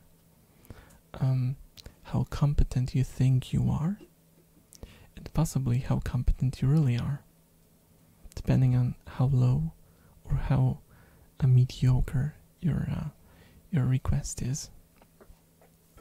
And yeah, like you said, Fonzie, it's usually better to say, like state a very high number, because like the downsides are, the worst thing they can think about you is that you are arrogant, but they are not gonna act on it. They don't care if you're arrogant, as long as you are competent.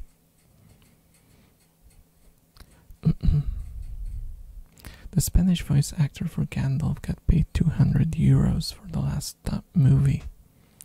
Spain is shit for VAs. Yeah, it's the same in a bunch of countries, sadly. Actually, that brings me to a topic that I wanted to talk about for a while now, but it's a topic that it's a bit touchy. It's a bit of a touchy subject, because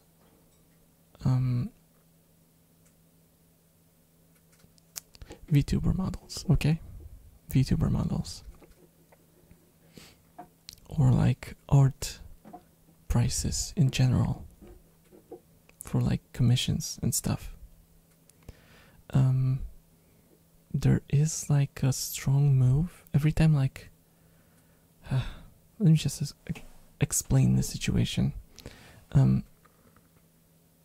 Artists can request any amount of money they want to be paid for their work, and I absolutely agree with that.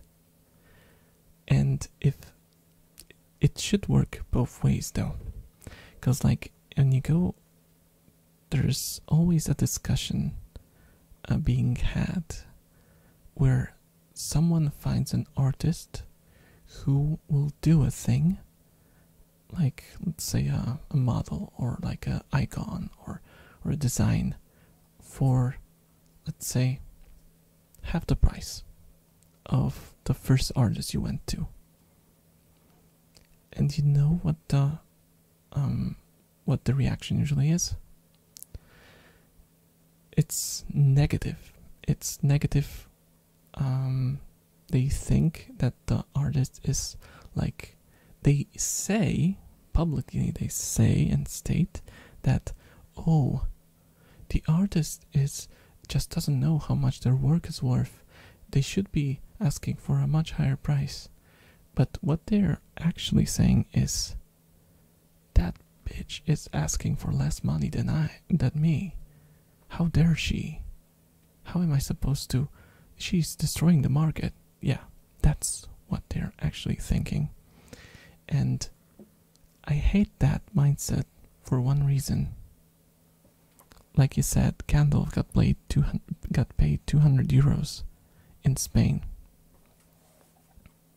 I mean, that's extremely low anyway, but there are countries in which you earn less money, and less money has a bigger buying power.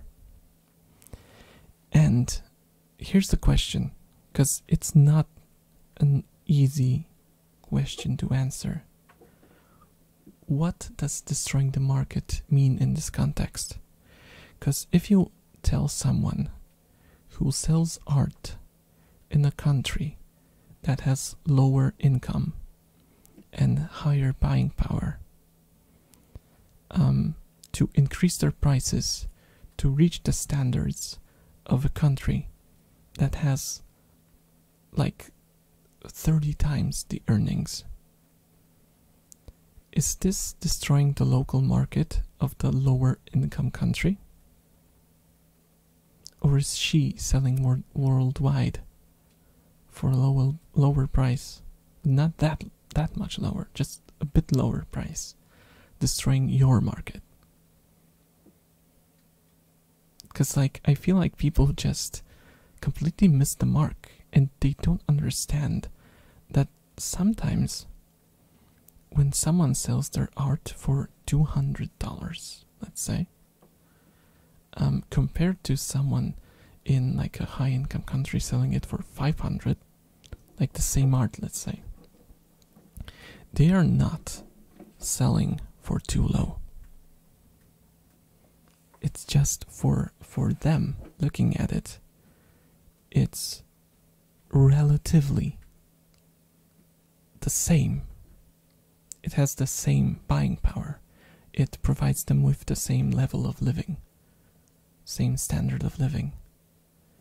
It's difficult to understand, and it's difficult to accept, because like open markets make a huge mess.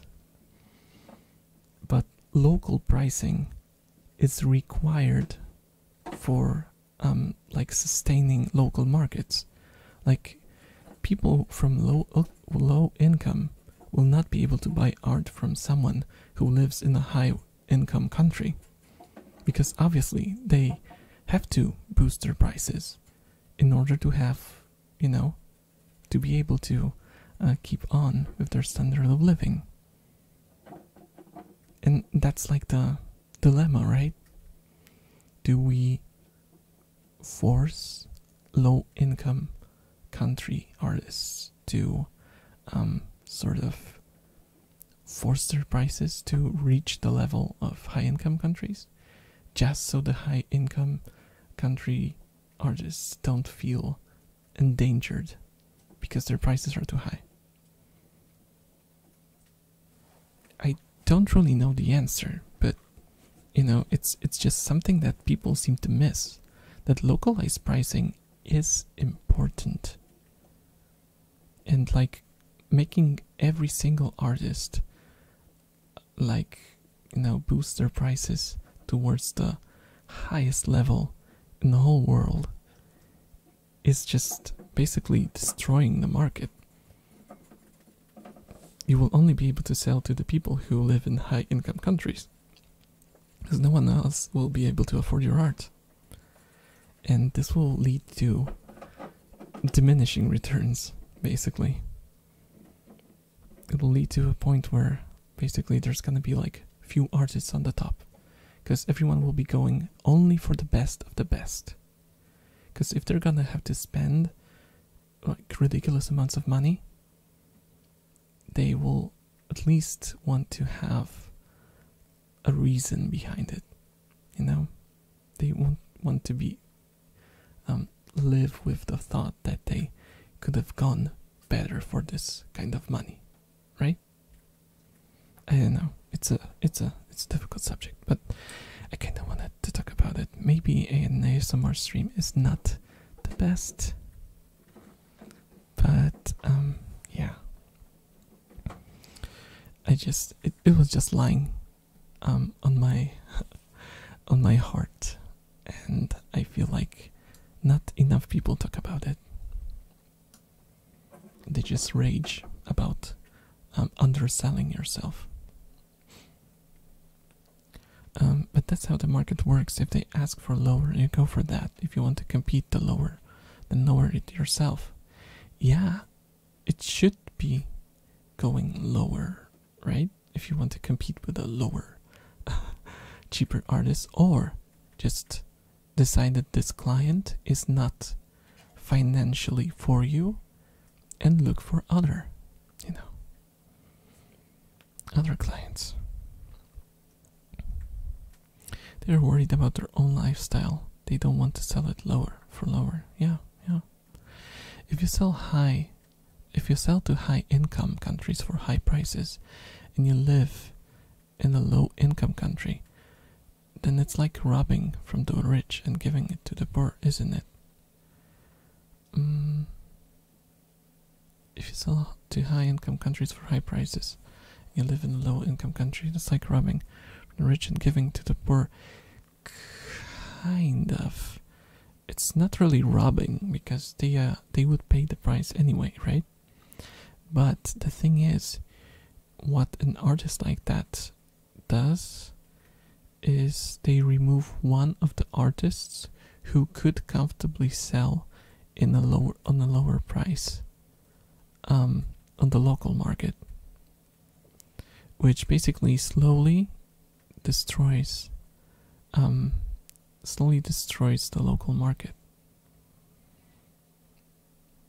So unless artists did localized pricing, which they won't because it's weird to do that as a singular entity, I don't think anyone would understand if they asked you where you're from before they gave you your price.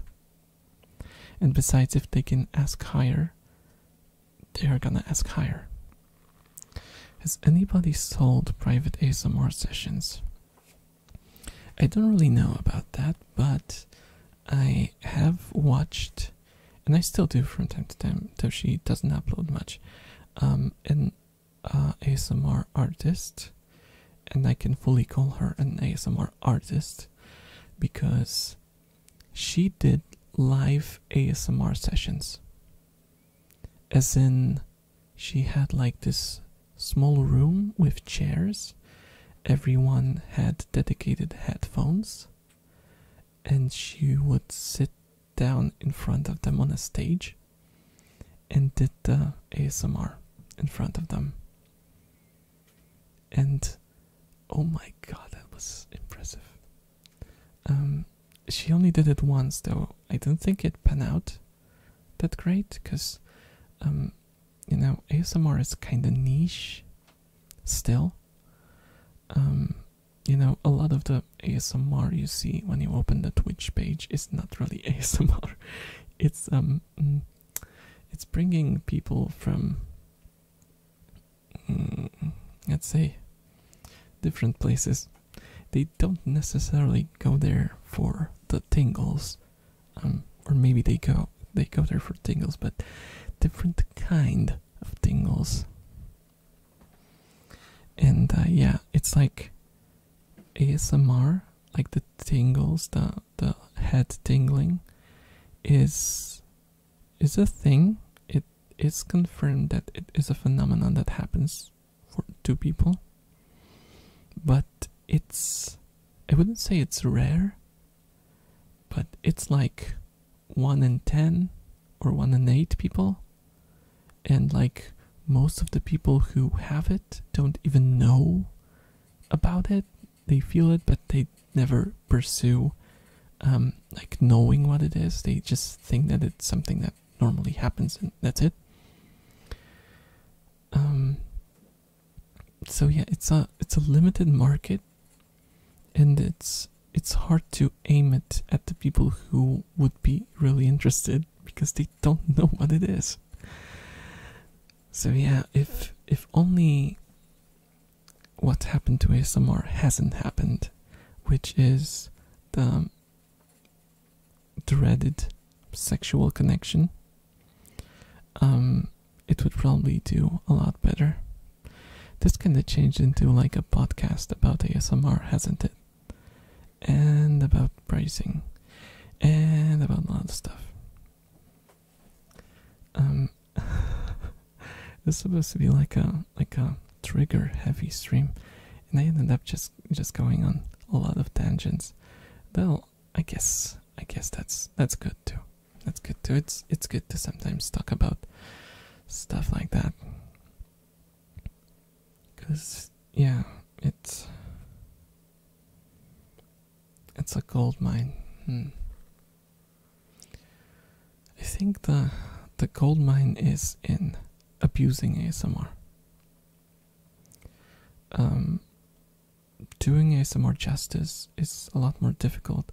Like I said, the mentioned, I can't remember what her pseudonym was, because she works under a pseudonym. I think she has just Japanese ASMR as a channel name, which is very generic, but her actual name was Yukino Yumijuku. Oh, there you go. Yukino Yumijuku. And she does like extremely classy, and it's almost like an art in itself. It's not like high, how do you put it? She doesn't have like a professional studio or like a expensive camera, but like the way she does it, it's more like an art form than just, you know, what you normally see when you open the ASMR tab. You know what I mean? Well, that was a weird sound to make. But yeah, I don't know. I wish ASMR became recognized as a phenomenon, so that you could make a living out of it, and you know, without having to do oh look at my booba kind of streams, you know, just relaxing people.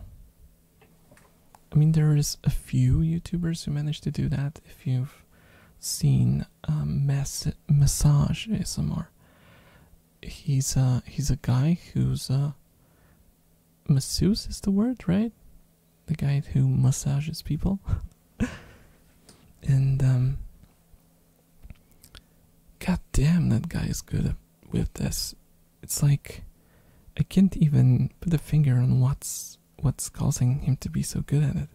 I mean, apart from the fact that he built a whole freaking studio for it and uses like high quality, hi-fi gear. But even if you watch his old videos where they're not as refined, it still works so well. He just has a knack for finding the sounds, the exact sounds that work the trigger. And he has like a very comforting aura about him. I remember finding ASMR so long ago on YouTube. I didn't even know what ASMR was, and I don't think it was a thing at all by the time. Yeah, ASMR is fairly old. I I searched my email history actually, just out of curiosity, and to see how far I went.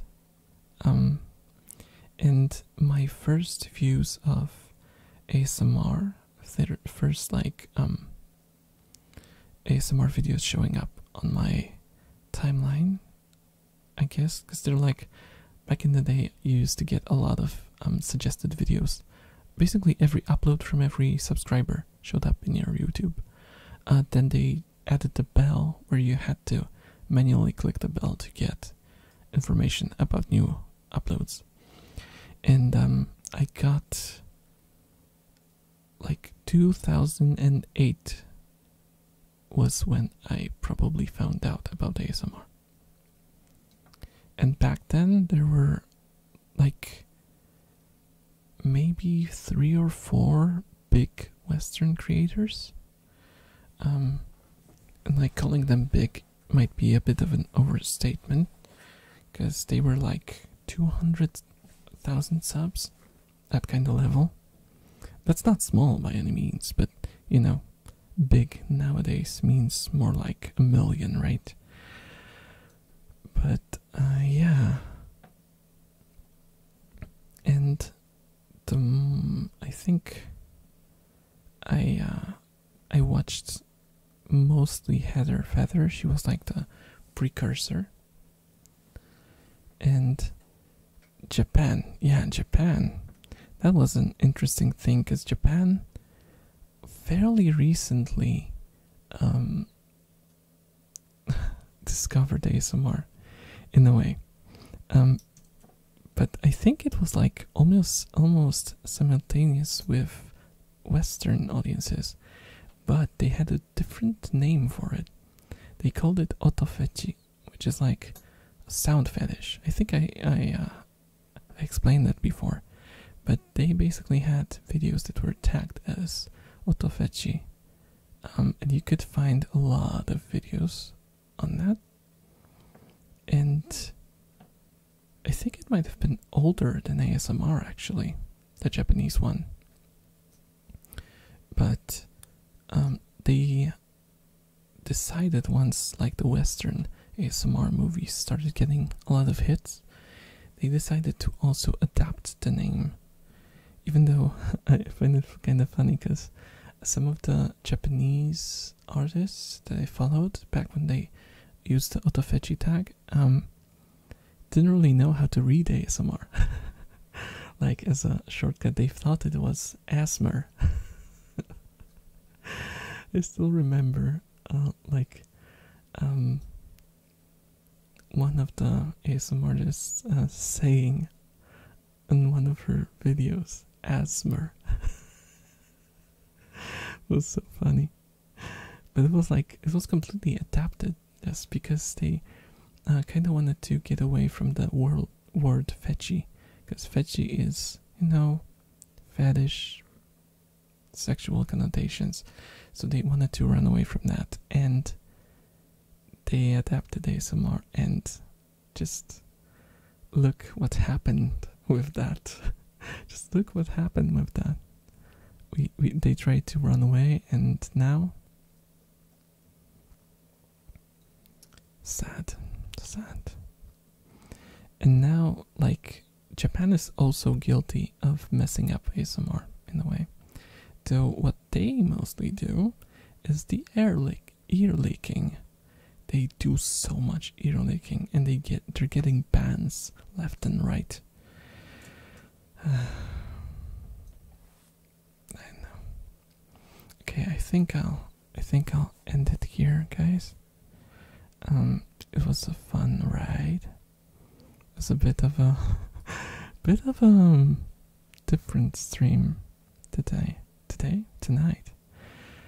But yeah, I think we covered a bunch of fairly interesting topics. Let's see if there's someone ASMRing around me so we could maybe rate them. We're just going to end us, be ready. No worries. I only end everyone in a nice way.